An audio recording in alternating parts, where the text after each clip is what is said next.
মৃত্যুর ফিতনা কি জানেন? শয়তান চায় ওই সময় আপনাকে গুমরাহ করতে।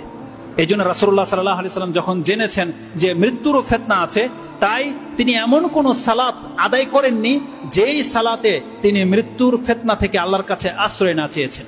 ইমাম মুসলিম সেই হাদিসটাকে কোট করেছেন যে রাসূল সাল্লাল্লাহু আলাইহি ওয়াসাল্লাম বলেছেন, যখনই তোমরা শেষ তাশাহুদে বসো, তাশাহুদ দরুদ শেষ হয়ে যাওয়ার পরে তোমরা চারটা জিনিস থেকে অবশ্যই আল্লাহর কাছে আশ্রয় চাইবে। তার একটা হচ্ছে আল্লাহুম্মা ইন্নী আউযু বিকা মিন ফিতনাতিল মাহইয়া ওয়াল মামাত, আল্লাহ আমি তোমার কাছে জীবন এবং মৃত্যুর ফিতনা থেকে তোমার কাছে আশ্রয় চাচ্ছি।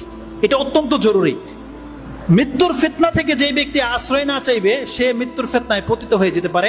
ওই সময় আল্লাহ সুবহানাহু ওয়া তাআলাকে সে গালি দিয়ে ফেলতে পারে, ওই সময় সে মুখ দিয়ে কালেমা নাও বেরোতে পারে, সে মুখ থেকে যাইতে তাই বেড়ে যেতে পারে, শয়তান তাকে বিভ্রান্ত করবে। এই জন্য আল্লাহ চাইলে আবার আপনাদের সাথে দেখা হবে কিনা জানি না, তবে এই মৃত্যুর জন্য, ভালো মৃত্যুর জন্য দুইটা কাজ আপনারা করবেন। মৃত্যুর ফিতনা থেকে আল্লাহর কাছে সবসময় আশ্রয় চাইবেন, আর সবসময় আল্লাহ সুবহানাহু ওয়া তাআলার প্রতি ভালো ধারণা রাখবেন। আল্লাহ আপনার সাথে যা কিছু করেছে আপনি মেনে নেন যে আল্লাহ আমি তোমার উপর সন্তুষ্ট।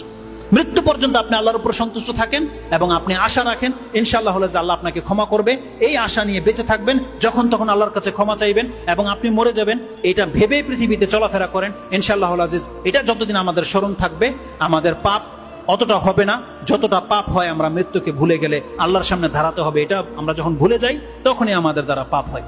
যেই বিপর্যয় সারা পৃথিবীতে ছড়িয়ে আছে, আল্লাহ তুমি আমাদেরকে সেই বিপর্যয় থেকে মুক্ত করে দাও। যখনই কোনো ফিতনা আসবে আল্লাহ সেই ফিতনায় পতিত হওয়ার আগেই যেন আমরা ঈমান নিয়ে মরতে পারি, আল্লাহ তুমি আমাদেরকে সেই তৌফিক দান করো।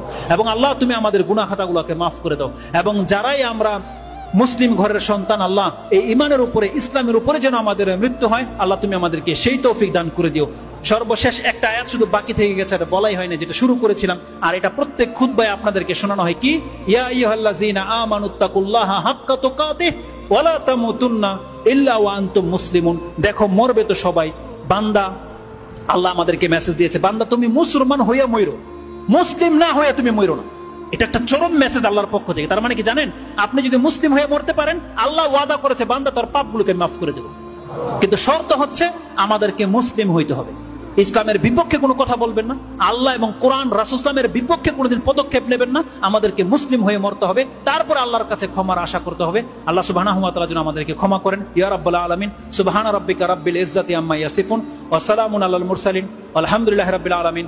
আসসালামু আলাইকুম ওয়া রাহমাতুল্লাহি ওয়া বারাকাতুহু।